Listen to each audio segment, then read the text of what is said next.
Hey there guys, this is Pharaoh2091 and welcome back to Let's Play Professor Layton vs. Phoenix Wright, Ace Attorney. Last time we left off, we began Chapter 4, and Maya is of course on trial, accused of being a witch for turning Layton to gold. And we're actually cross-examining witnesses right now, with Luke being one of them. And, well, there's a statement right here. He says that the professor must have seen through Miss Maya's deception and confronted her right there face-to-face. But looking at the court evidence right here, that's not face-to-face at all. Objection! Luke, you say you will only believe what you see with your own eyes. But what you think you saw may not be the whole truth. Huh? What do you mean? Take a close look at a sketch of the crime scene. At the time of the incident, Professor Layton and Maya were standing here. Now, we have learned from Miss Primstone's testimony which way the professor was facing. Hiccup, no, not now. He was facing this way. Oh! You have testified that the professor confronted Maya face to face. But looking at the sketch of where they were standing, one thing is clear. There's a contradiction in your testimony. Come on, Luke. Get it together. Objection! Oh, he's still doing that pounding thing. Okay. Whether they were facing each other or not is of no relevance whatsoever. They were the only ones in that room. One was the victim, thus the other must be the witch. Objection! I will ask you to wait before jumping to conclusions, Inquisitor.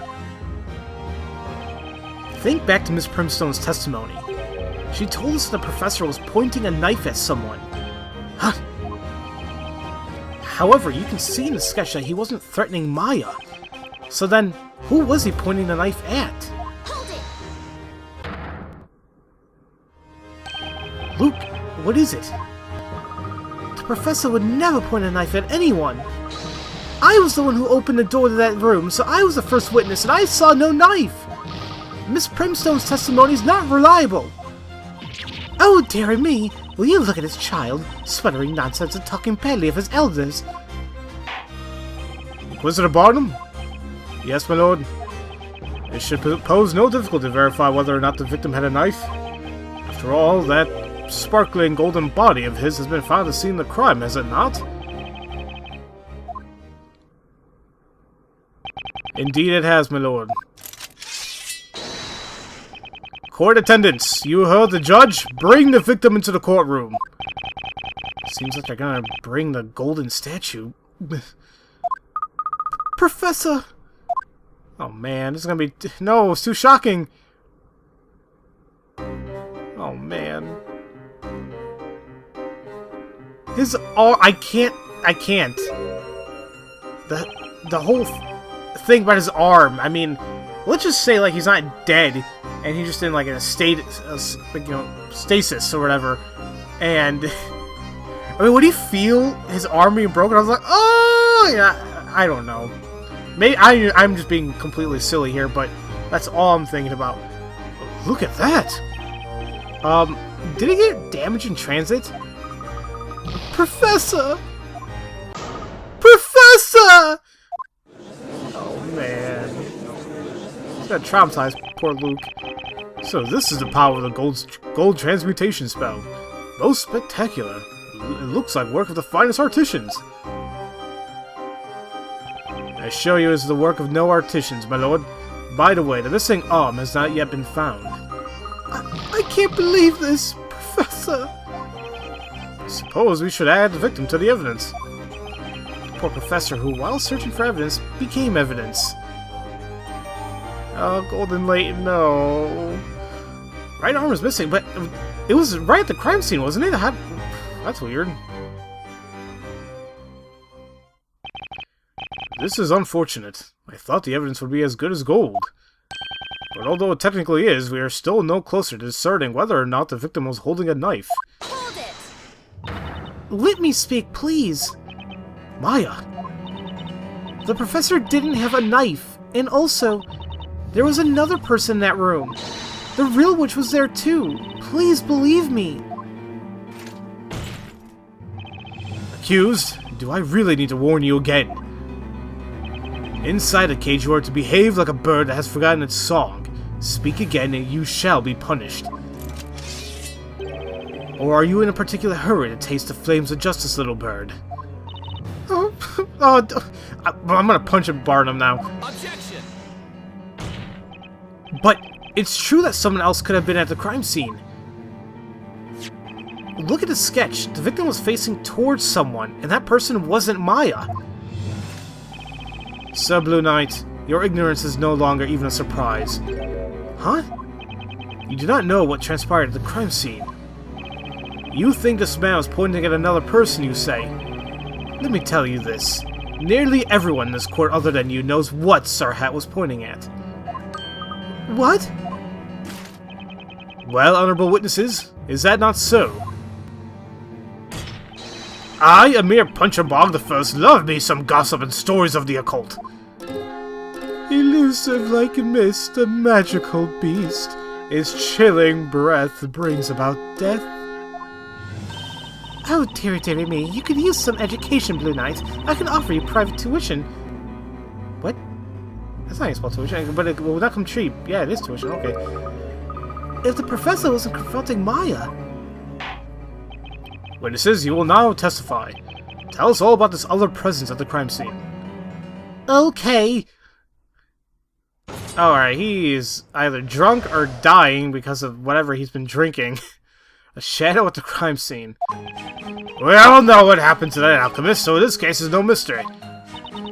Same place, same magic trick. This time her luck ran out and she dropped that magic scepter. The truth obscured by a twisted ruse. The witch couldn't vanish, but did confuse. It happened because the professor unraveled the mystery behind all these witches.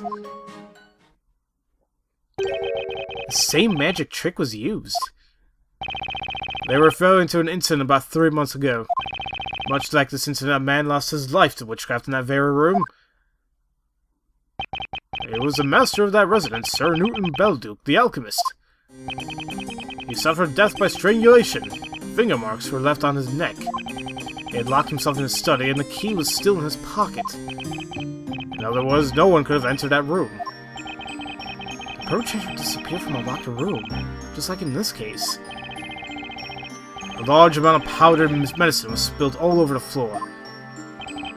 Powdered medicine?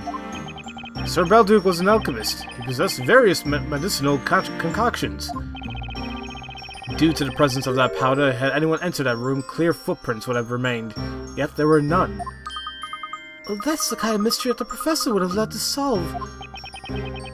Thus, there were two unnatural circumstances to Sir Belduke's death. The culprit's disappearance from a locked room, and the fact that they appeared not to have walked on the floor. It's almost as if they flew away. In other words, it could have been the mere magic that was used in the case the other day. Seems that the killer levitated above the floor, strangled Belduke, and vanished into the thin air. But what does that have to do with this trial? It has been 3 months since that murder. Despite that, we still haven't been able to find the witch responsible. But now, having eluded us for so long, that witch has finally been brought before this court. We will have justice. But what? No way. Now he thinks Maya killed the alchemist too. We weren't even here back then. But it's not like I can explain that to him. Well then, why don't you interrogate the witnesses? Now that you are aware of the connection between the two murders. Objection! You can't be serious! 3 months ago we weren't even... Defender, you may interrogate the witnesses. May their testimonies lead us to the truth. Just hold on a minute, you idiots. I mean... I mean, really? I don't even know what to do. So we all know what happened to that alchemist, so that's case no mystery. Same place, same magic trick. How about press on this? Hold it! Would you care to elaborate on that, Miss Brimstone? You could say I am a scholar, and my knowledge is vast and diverse. I know a thing or two about witchcraft. Therefore, I have a very good idea of the type of magic that must have been used this time. The magic behind this mysterious figure that appeared out of nowhere. glided through the air and vanished after making the kill? Indeed, yes, and the Witch's Scepter confirms my theory. A brilliant deduction. I am honored I have studied under an excellent teacher such as yourself, Miss Brimstone. She was his teacher? Actually, I guess that kind of explains a lot. Oh, man. Our occult crime analysts have arrived at the same conclusion. Sounds like kind of like CSI, just, you know, never mind. Mr. Wright! I found it! The page about the purple magic gem! The spell's called... Familia? Familia. Familia? Familia. What does it do? The spell Familia, bound within this purple gem, is used to summon a Familia. Familiars appear out of nowhere, glide through the air, and vanish when their task is accomplished. They are evil, bloodthirsty spirits used by witches to perform outrageous crimes. Evil spirits? Are you saying that the witch used a familiar to... That's exactly what he's saying. It was a familiar that took Sir Balduke's life, and now it has happened again.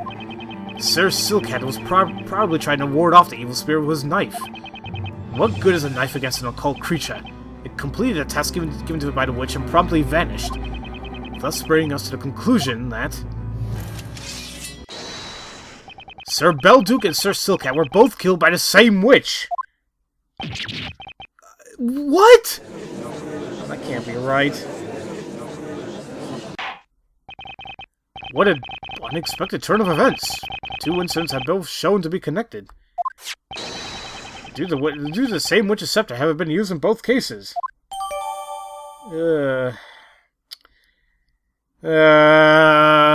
Fine. And we got, Is a familiar, what? Screw it, I'm just, okay. That spell. Summons forth a magic's familiar from the shadows, although it possesses a physical form, it is completely weightless. I wonder if that means anything.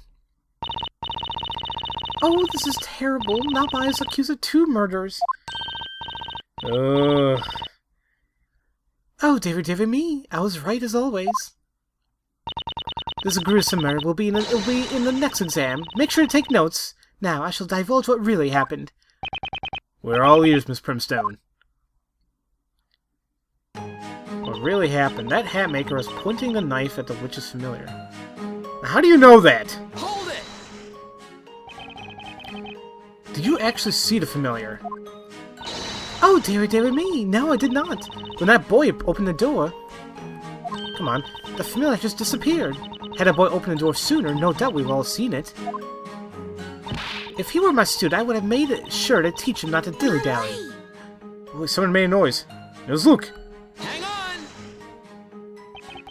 Is everything alright, Luke? You seem to be in deep thought about something. No, it's not right at all! Is there something in Miss Primstone's testimony that you'd like to comment on? That's what I keep telling you! The professor wouldn't point a knife at anyone! Dearie me, an impertinent child. I'm telling you, I saw a knife. I distinctly saw the glint of a sharp blade. Objection! At any rate, as we can see now, the victim's arm is missing. As such, there's no proof that he had a knife. Objection! That is but a mere detail. It matters not. A mere detail? Matters not? Oh my. Anyhow, I wonder, where could that missing arm be? Yeah, that ought to be looked into. Oh, someone else made noise. Oh, Amir. Hang on! Mister, do you have something you'd like to share with us? Mr. Amir! It's Mr. Amir Punchabog the First to you, Bluey! The likes of you ought to show some respect for a future man of wealth such as me. You seem to be looking ahead to a future full of newly gained riches. I can look wherever I bleedin' please. Anyway, what are you looking at me like that?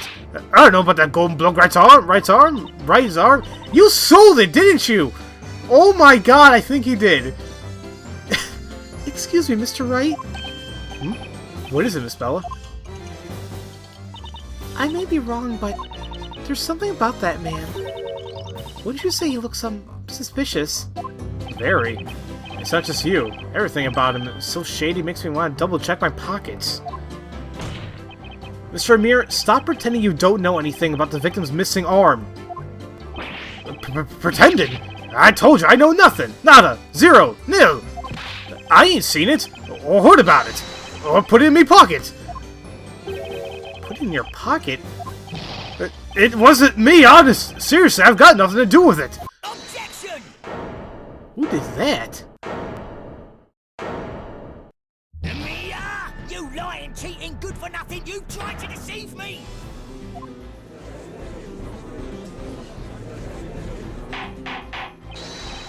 Order! Order! Who is that person? You want to know who I am? I'm Price the pawnbroker. And this man's a shameless, cheating bum! He had the nerve to lie to me! What did he lie to you about? I'll tell you. On the day of the crime, Amir came to my shop. He waltzed up to me saying he's got his hands on a superb work of art, rare as gold dust.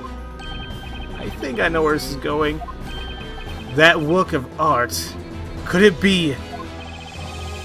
I've got it right here! That seems kind of small for it to be his arm. Just like I thought. That's... Oh my! Professor!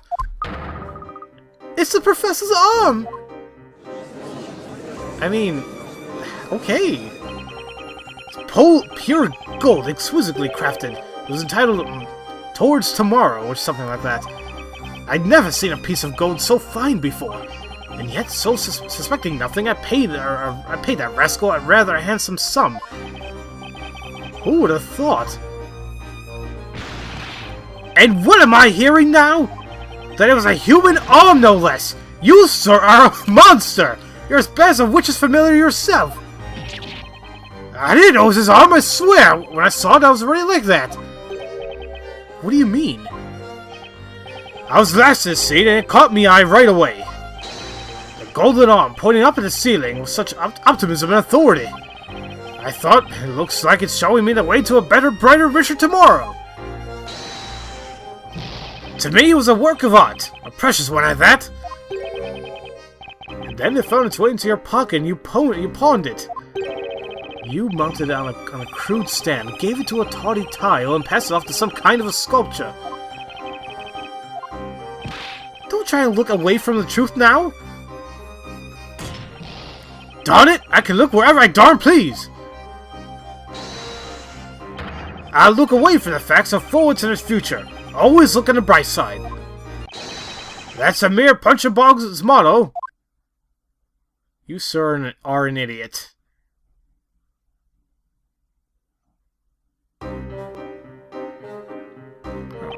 Just him being there, it's like, oh, I'll say something.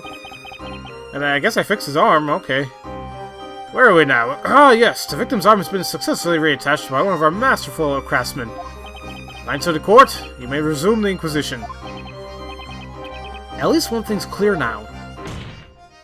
As everyone can see, the victim definitely wasn't holding a knife. Oh, dearie, dearie me! It seems I may have been mistaken after all. When you think about it, the victim had already been turned to gold when we entered the room. According to witness testimonies, that was the case, yes. Well then, I'm sure you'll concede that it was easy to mistake that glittering pointing finger for a knife. Indeed, the victim's finger has a glint to it, resembling to have a sword's edge. Such a sense of power and intensity. It's enough to send a shiver down the spine of anyone being pointed at.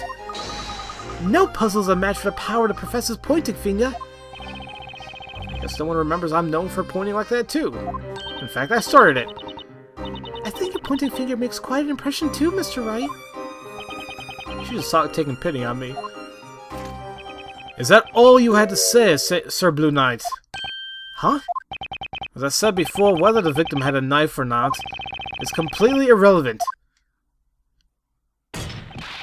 Yeah, what he said! Well, you better apologize to me now! Badgering me for no reason like that. Is that all there is to it?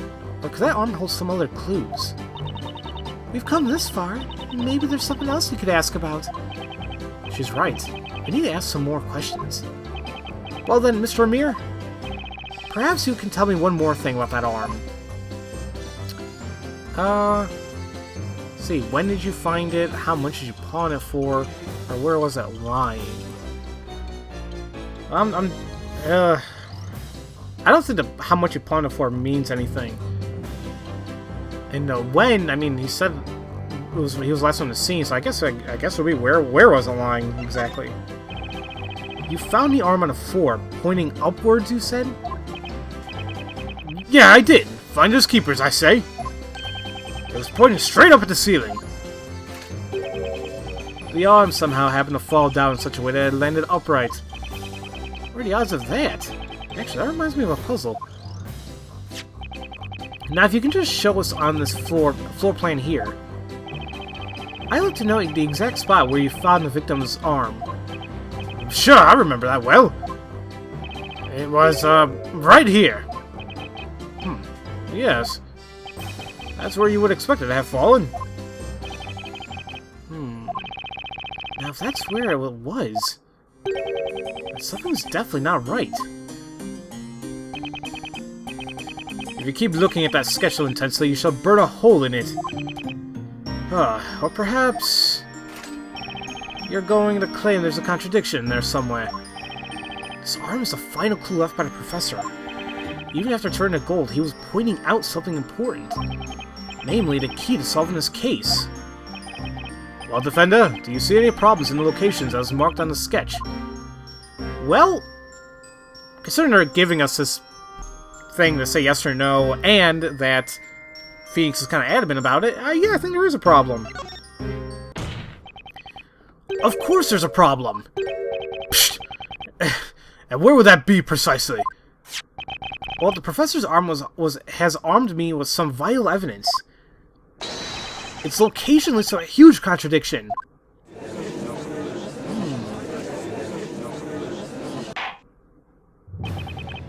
In that case, why don't you enlighten us and show us this so-called contradiction? What contradiction does the victim's arm create? Oh, I gotta point something out. Well, it has to be somewhere in this area. I mean, I don't think it has to do anything with this. Well, you know, the scepter is all the way over here. Now, if she dropped it, why is it over here? And even if she did, I mean, even if she did throw it or it fell, wouldn't you think it would have hit the arm? So I guess it's the scepter. Got it. The contradiction is right here. And this is the witch's scepter. Let's go over the order of events as per the witness's testimonies.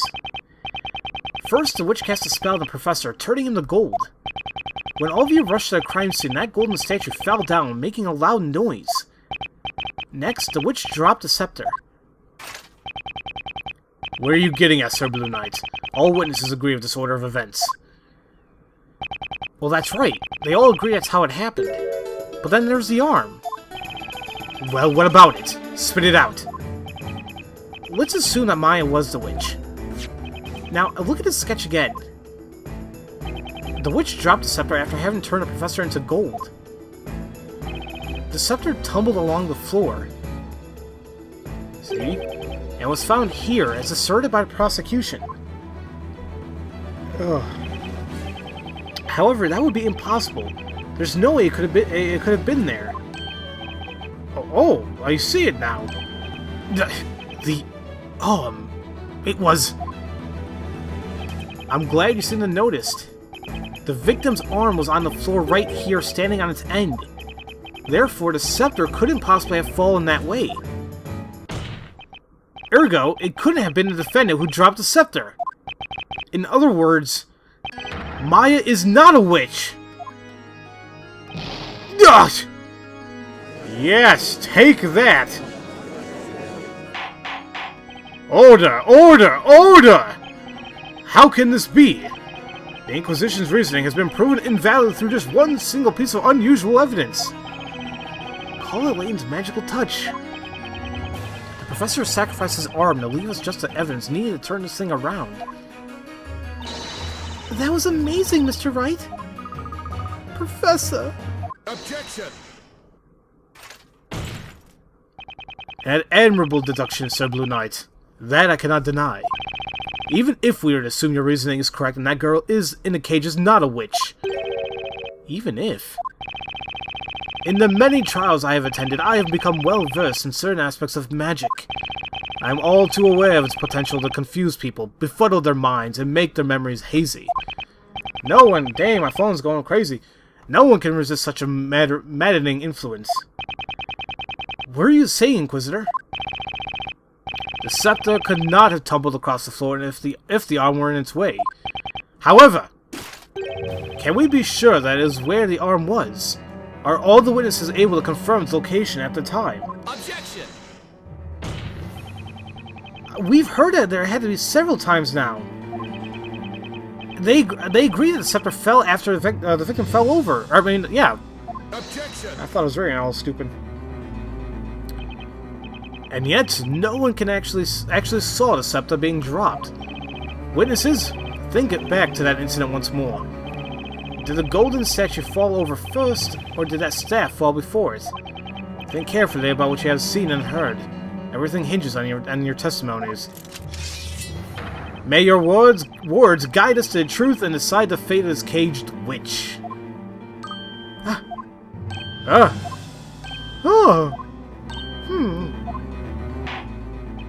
was about to get ready to leave, but it seems there's no need for further questioning. Testify once more, witnesses. Tell us of the golden statue and Natalia Magica. Okay, but we'll do that in the next episode. How about that? So, as usual, thank you all for watching, and I'll see you guys next time for Let's Play Professor Layton vs. Phoenix Wright, Ace Attorney. I'll see you guys later.